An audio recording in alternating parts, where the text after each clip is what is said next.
Judges, chapter 1. After the death of Joshua, the Israelites asked the Lord, "Who of us is to go up first to fight against the Canaanites?" The Lord answered, "Judah shall go up. I have given the land into their hands." The men of Judah then said to the Simeonites, their fellow Israelites, "Come up with us into the territory allotted to us to fight against the Canaanites. We in turn will go with you into yours." So the Simeonites went with them. When Judah attacked, the Lord gave the Canaanites and Perizzites into their hands, and they struck down 10,000 men at Bezek. It was there that they found Adoni-Bezek and fought against him, putting to rout the Canaanites and Perizzites. Adoni-Bezek fled, but they chased him and caught him, and cut off his thumbs and big toes. Then Adoni-Bezek said, 70 kings with their thumbs and big toes cut off have picked up scraps under my table. Now God has paid me back for what I did to them. They brought him to Jerusalem, and he died there. The men of Judah attacked Jerusalem also and took it. They put the city to the sword and set it on fire.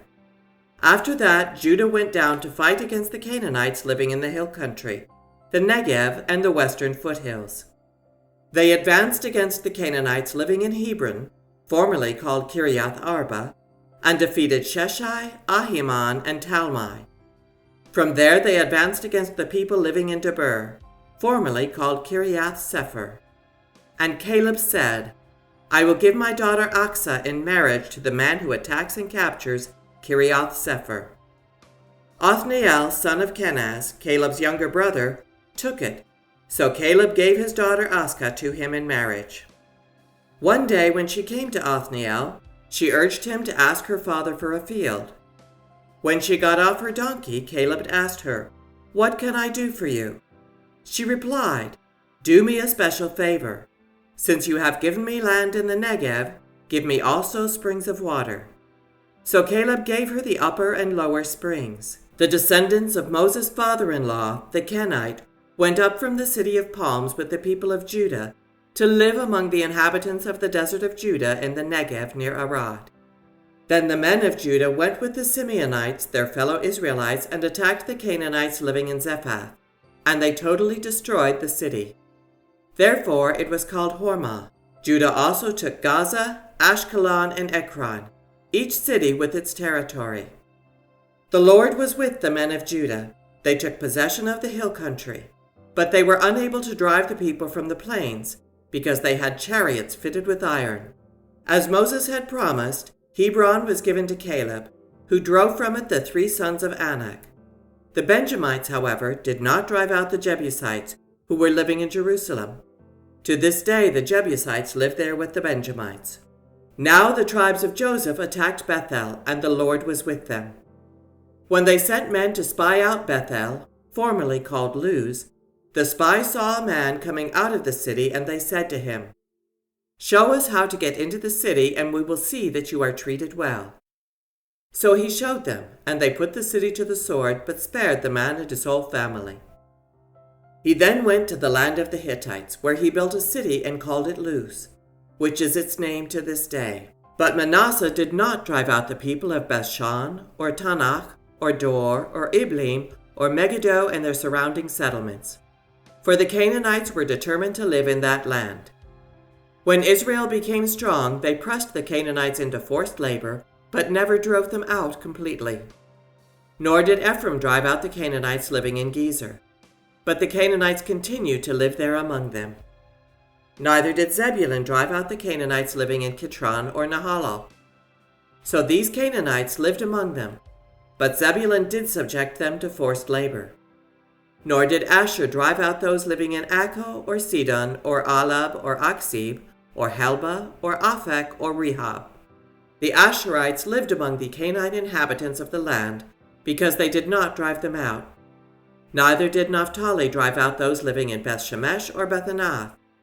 But the Naphtalites too lived among the Canaanite inhabitants of the land, and those living in Beth-Shemesh and Beth-Anath became forced laborers for them. The Amorites confined the Danites to the hill country, not allowing them to come down into the plains. And the Amorites were determined also to hold out in Mount Heres, Ajalon, and Shalbim. But when the power of the tribes of Joseph increased, they too were pressed into forced labor. The boundary of the Amorites was from the Scorpion Pass to Selah and beyond. Judges, chapter 2. The angel of the Lord went up from Gilgal to Bochim and said, I brought you up out of Egypt and led you into the land I swore to give to your ancestors. I said, I will never break my covenant with you, and you shall not make a covenant with the people of this land, but you shall break down their altars. Yet you have disobeyed me.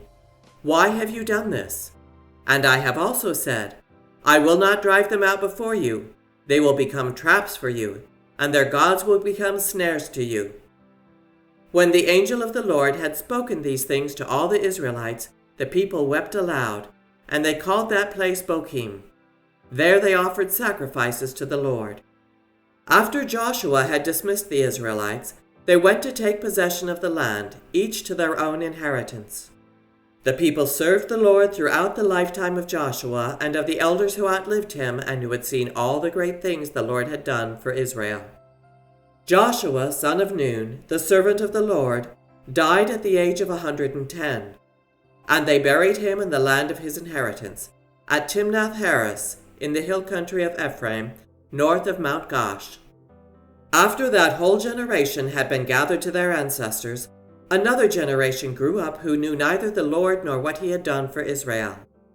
Then the Israelites did evil in the eyes of the Lord and served the Baals. They forsook the Lord, the God of their ancestors, who had brought them out of Egypt. They followed and worshipped various gods of the peoples around them. They aroused the Lord's anger, because they forsook him and served Baal and the Ashtoreths. In his anger against Israel, the Lord gave them into the hands of raiders who plundered them. He sold them into the hands of their enemies all around, whom they were no longer able to resist. Whenever Israel went out to fight, the hand of the Lord was against them to defeat them, just as he had sworn to them. They were in great distress. Then the Lord raised up judges, who saved them out of the hands of these raiders. Yet they would not listen to their judges, but prostituted themselves to other gods and worshipped them. They quickly turned from the ways of their ancestors, who had been obedient to the Lord's commands. Whenever the Lord raised up a judge for them, he was with the judge and saved them out of the hands of their enemies, as long as the judge lived. For the Lord relented because of their groaning under those who oppressed and afflicted them. But when the judge died, the people returned to ways even more corrupt than those of their ancestors, following other gods and serving and worshipping them. They refused to give up their evil practices and stubborn ways. Therefore the Lord was very angry with Israel and said, Because this nation has violated the covenant I ordained for their ancestors and has not listened to me, I will no longer drive out before them any of the nations Joshua left when he died. I will use them to test Israel and see whether they will keep the way of the Lord and walk in it as their ancestors did. The Lord had allowed those nations to remain. He did not drive them out at once by giving them into the hands of Joshua.